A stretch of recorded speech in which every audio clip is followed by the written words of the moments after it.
విన్నారండి మీరు అసలు చంద్రబాబు నాయుడు గారు దావోసులో మీటింగ్ పెట్టి ఏం మాట్లాడారో మీరు విన్నారని చెప్పి అడిగితే ఉన్నానండి. ఇదే చంద్రబాబు నాయుడు మా జగన్మోహన్ రెడ్డి గారు కట్టించిన పోర్టుల కోసం ఆయన తీసుకొచ్చిన గ్రీన్ కో ప్రాజెక్ట్ కోసం దావోసులో మీటింగ్ పెట్టి మరి చంద్రబాబు నాయుడు గారు చెప్పుకోవాల్సి వస్తా ఉందండి. ఎన్నికల ముందప్పుడు జగన్మోహన్ రెడ్డి గారు ఏం చేయలేదు, ఏ ప్రాజెక్టు తీసుకురాలేదు, వృధాగా డబ్బులు పెట్టి పోర్టులు కట్టిస్తా ఉన్నారా, ఎందుకు పని చేయవని చెప్పి ఈ కూటమి పార్టీ నాయకులందరూనే రాష్ట్రం మొత్తం తిరిగి గుడ్డలు చింపుకుని గుండ్లు బాధేసుకున్నారండి. ఈ రోజునాడు అయ్యే ప్రాజెక్టుల కోసం, అయ్యే పోర్టుల కోసం దావోసులో మీటింగ్ పెట్టి చెప్పుకోవాల్సిన పరిస్థితి ఈ కూటమి పార్టీ నాయకులకి వచ్చేసిందండి. 40 ఏళ్ల రాజకీయ చరిత్ర కలిగిన చంద్రబాబు నాయుడు గారు ఎక్కడైనా ఎప్పుడైనా ఒక పోర్టు గాని, ఒక ప్రాజెక్ట్ గాని, ఒక కంపెనీ గాని తీసుకొచ్చింది లేదు కాబట్టి ఈ రోజునాడు దావోసులో ఆయన చేసింది ఆయన చెప్పుకోలేకపోయాడు.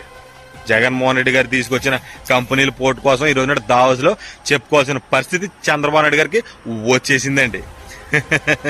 దావోస్ అయినా, ఢిల్లీ అయినా, చంద్రబాబు నాయుడు అయినా, పవన్ కళ్యాణ్ అయినా, ఎవ్వరైనా ఎక్కడైనా మా జగన్మోహన్ రెడ్డి గారు కట్టించిన పోర్టుల కోసం, ఆయన తీసుకొచ్చిన ప్రాజెక్టుల కోసం, ఆయన అందించిన పథకాల కోసం చెప్పుకోవాల్సిందే. అది మా జగనన్న మార్కు. ఇలా చేశాడని చెప్పుకునే దమ్ము, ధైర్యం ఒక వైఎస్ఆర్సీపీ కార్యకర్తగా నాకు ఉంది. జై జగన్, జై జై జగన్.